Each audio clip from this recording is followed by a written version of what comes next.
In both of my Double Dawn events, I was the only person playing Red-Green Law, but I made it to Top Cup both times.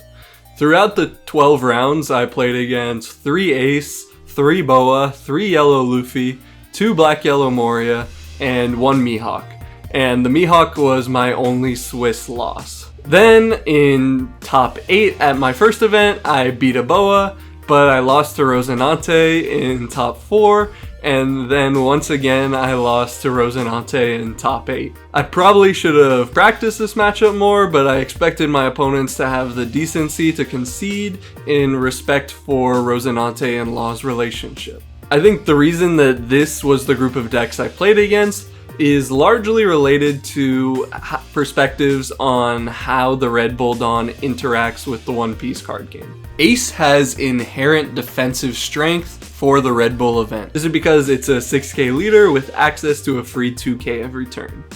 This negates some of the value that the Red Bull Dawn provides in making leaders into easy 7k swingers. Because the distinction between having one Red Bull Dawn on your leader or one regular Dawn on your leader is pretty minute for Ace, especially in the early turns when you're only going to be doing one swing.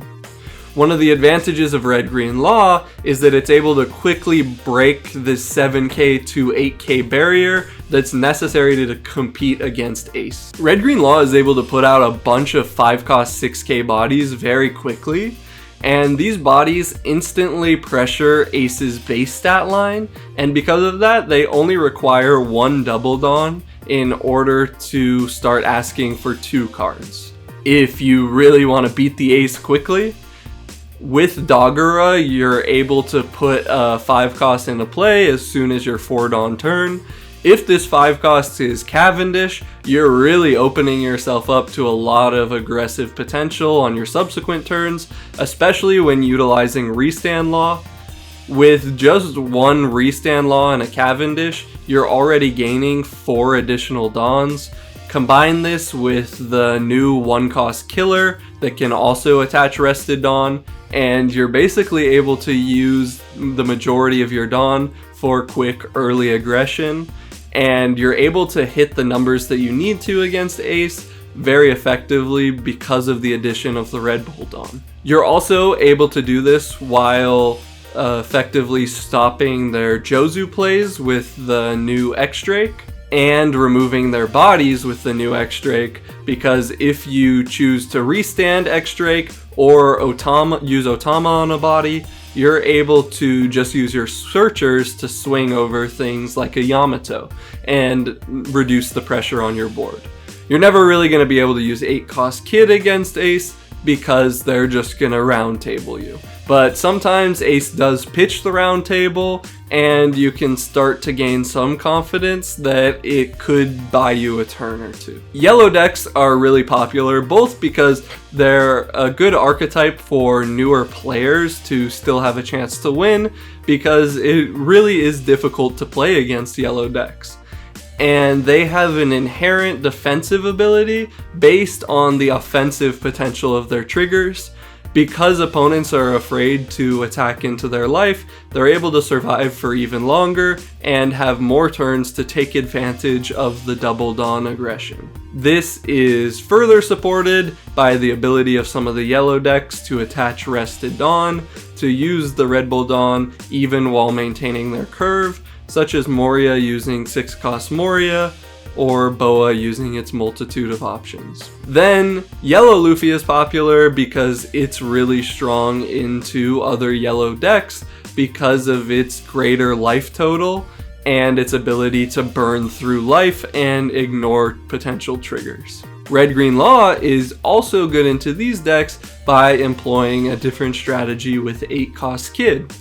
You're able to quickly go to 0 and not worry so much about things like Boa's Perfume Femur or Luffy's Unblockable event, because they're not going to be able to attack your leader once the Kid is down. Against Boa, you have to be a little bit more wary because they have the potential to pudding, and you want to get as much value out of your cards as possible. But it is ultimately pretty difficult for these decks to ever get through 8-cost Kid, especially as you get a lot of value behind it by bouncing searchers, and by doing things like using Megalo to kill their big bodies that could potentially threaten your Kid more effectively. You're able to get yourself to positions where having just one blocker behind Kid forces your opponent to split their Dawn so awkwardly that you're able to counter very efficiently and effectively while also applying a lot of pressure, because their triggers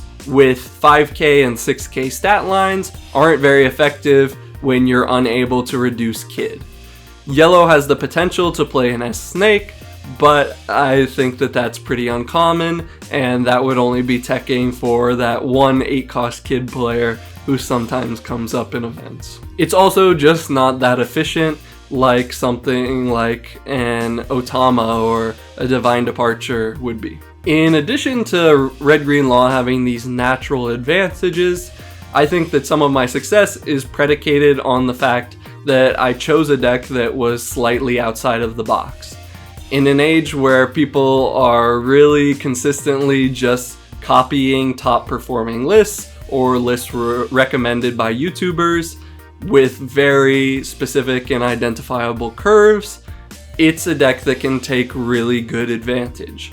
This is because it both lacks a typical curve other than trying to play searchers early, because you have a multitude of 2Ks and 5-cost bodies that are all viable and give you different advantages based on different predicaments. It also forces your opponent to play differently because it has an ultimate curve breaker in 8-cost Kid.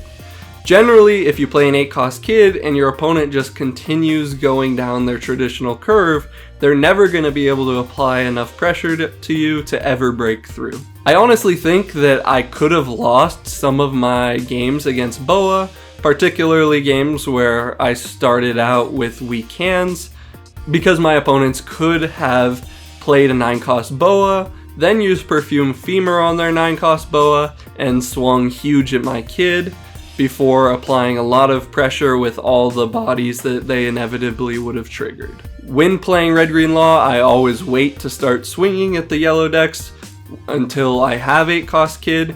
I'm not able to protect 8-cost Kid indefinitely, but the pressure of all the 5-cost bodies behind it quickly will end a game in 2 to 3 turns. A lot of my opponents seemed very uncertain on what to do once I broke their curve, and they sometimes just continued along with their curve, which meant that I was receiving 0 pressure, and I didn't really have to worry about how I did anything behind the 8-cost Kid. And sometimes my opponents inefficiently split their Dawn, swinging a bunch of 8s with 5k bodies that was easy for me to defend with a hand that is often full of 1ks. I think that my opponents expected that I potentially was playing more defensive events, but my only event was one DMG, which doesn't even protect Kid. It's a lot more difficult to apply pressure to this deck and be comfortable the way that you are against Ace, because you're not able to remove their bodies, and they're able to become an 8k even after they've gone down to low life counts. They are able to pretty easily play around DMG by keeping up extra blockers in Dawn, and DMG is just generally difficult to get to with Red-Green Law because it's only searchable off of Perona. This, combined with a lack of searchers, ultimately killed my runs. So thanks for watching, and hopefully my next Red Bull event this weekend will be a 1st or 2nd place.